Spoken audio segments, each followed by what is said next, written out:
নমস্কার অনেক সকলকে। অনেক দিন পরে জমিতে আসলাম।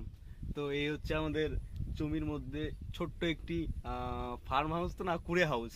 তো দেখাচ্ছি, ক্যামেরাম্যান একটু দেখাও আমাদের কুড়ে হাউসটাকে। ঠিক আছে, এই হচ্ছে বেগুন ক্ষেত। অনেকদিন পরে আসলাম।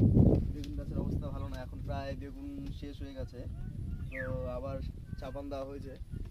তো দেখো বেগুন ধরে আছে, গাছের অবস্থা খুব খারাপ।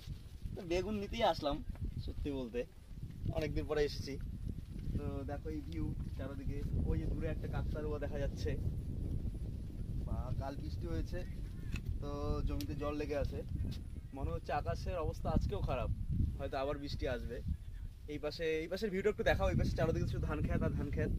ঠিক আছে, এবার যদিও সেইভাবে ধান চাষ হয়নি সব জমিতে, কারণটা হচ্ছে প্রথমের দিকে এবার বৃষ্টি ছিল না।